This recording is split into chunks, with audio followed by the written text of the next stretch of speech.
Good evening. परमेश्वर आप सभी को आशीष दे। इस शाम की बेला में एक बार फिर से आज के क्लास में हम आगे बढ़ रहे हैं। मत्ती रचित सुसमाचार 13 अध्याय उसका 31 से आगे पदों में हम आज देखने वाले हैं। 31 पद, उसने उन्हें एक और दृष्टांत दिया, क्योंकि 2 दृष्टांत वो कह चुका है, पहले बीज बोने वाले का, दूसरा जंगली पौधे का।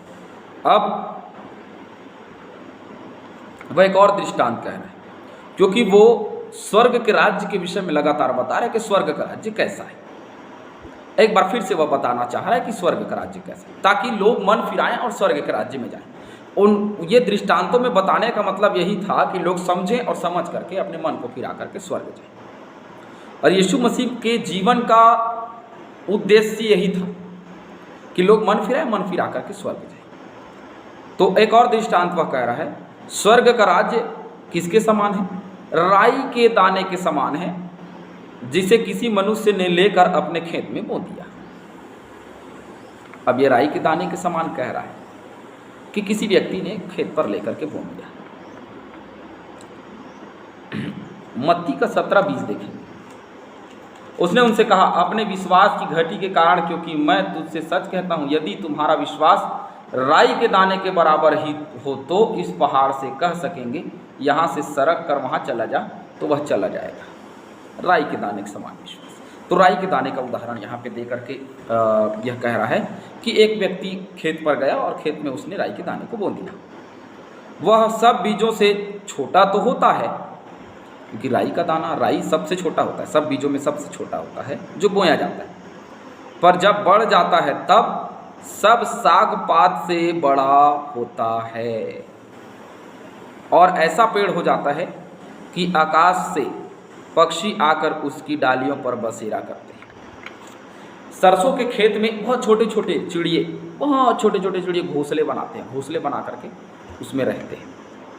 राई का दाना बहुत छोटा होता है, बहुत छोटू सा, लेकिन उसके बाद जब वो बीज एक मनुष्य जोतता है और उस खेत में बो देता है, लगा देता है, उसके बाद वो सभी जितने साग पात होते हैं, खाने की वस्तुएं होती हैं, साग पात, सब्जी भाजी, उसमें वो सबसे बड़ा हो जाता है। और इतना बड़ा हो जाता है कि आकाश से पक्षी आते हैं, क्योंकि बहुत सुंदर दिखता है। राई का पेड़ बहुत सुंदर होता है, उसके फूल बहुत सुंदर होते हैं, उसका फल हरा हरा सा बहुत सुंदर, फूल तो गजब दिखता है। राई के दाने के खेत में फ़ोटो खिंचा कर देखो कभी आप, क्या सुंदर मौसम, क्या सुंदर दृश्य दिखता है, पीला पीला सा फूल, और उसके बीच में आप खड़े हो जाइए, कभी फ़ोटो खिंचा करके देखिए, बड़ा अच्छा दिखता है। क्यों? एक छोटा सा बीज, सोचिए जब आप उसके पास में खड़े होते हैं, कभी बगल में खड़े होकर के देखना, आपके बिल्कुल यहाँ छाती और कंधे के बराबर आएगा राई का वो पौधा।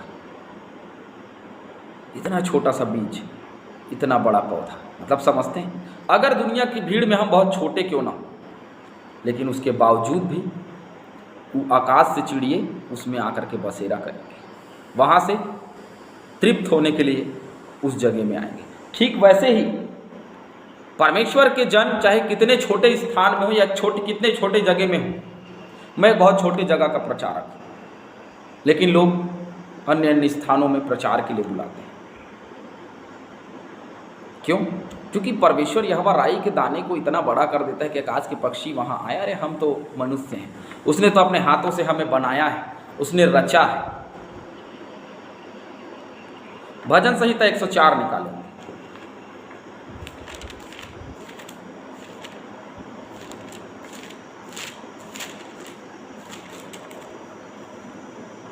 उसका 12 देखेंगे।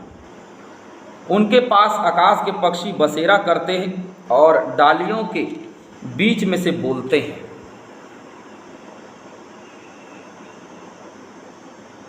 उनके पास आकाश के पक्षी बसेरा करते हैं और डालियों के बीच में बोलते हैं।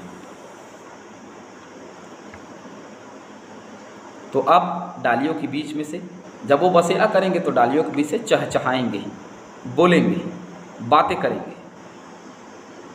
यहेजकेल निकालेंगे।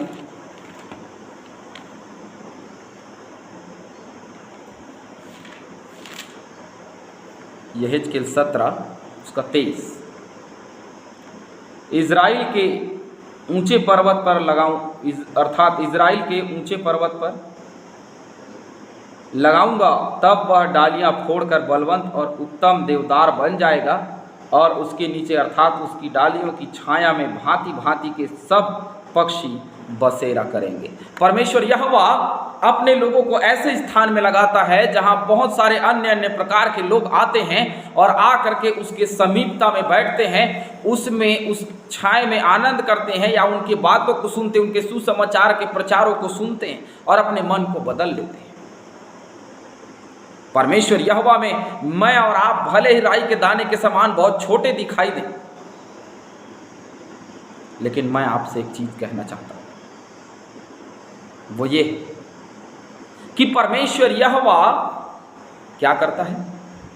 परमेश्वर यहोवा हमें आशीषों से भरता है, और जब हम आशीषों से भरते हैं तो एक राई के दाने का वृक्ष बड़ा हो जाता है। और कितना बड़ा हो जाता है? बहुत बड़ा। और इतना बड़ा हो जाता है कि वो बहुत सारे फल को लेकर भी आता है, बहुत सारे पक्षी उसमें बसेरा भी करते हैं। क्या सुंदर उसका फूल होता है। आगे उसने एक और दृष्टांत उन्हें सुनाया। स्वर्ग का राज जैसा है, एक मनुष्य ने खेत में बो दिया, तो स्वर्ग के राज में वही जाएगा जो भले छोटा हो, लेकिन उसके साथ में रहने वाला या उसके करीब में रहने वाला व्यक्ति छाया पाए, बसेरा पाए। अर्थात स्वर्ग का राज जैसा है कि एक मनुष्य का जीवन कितना भी छोटा क्यों ना हो, लेकिन उसके जीवन में परमेश्वर का वचन होना चाहिए और बहुत सारे लोग उसके वचन से तृप्त हो, वही स्वर्गीय राज में प्रवेश कर सकेगा। आगे उसने एक और दृष्टांत उन्हें सुनाया, एक और दृष्टांत, ये चौथा है। स्वर्ग का राज्य खमीर के समान है। बड़ा विचित्र बात है। पहले तो कहते राई के दाने के समान, चलो समझ में आता है कि वो राई का दाने के समान हमारा विश्वास हो तो हम स्वर्ग चले जाएंगे, या राई के दाने के समान स्वर्ग जो है बस वैसा ही है जैसे राई के दाने को बोया जाता है और वो बड़ा हो जाता है, बड़ा हो जाकर के बहुत सारे फल लाता है और बहुत पक्षियाँ उसमें बसेरा करती हैं, वैसा ही स्वर्ग का राज्य है। और अब ये खमीर के समान है। अब ये खमीर की बातें कर रहे हैं। आगे, जिसको किसी स्त्री ने लेकर 3 पसेटी आटे में मिला दिया और होते होते वह सब खमीरा हो गया। एक स्त्री है जिसने आटे लिया, आटा लेकर के खमीर को मिला दिया। अब ये कैसी बात है? यूहन्ना 16:25 देखते हैं।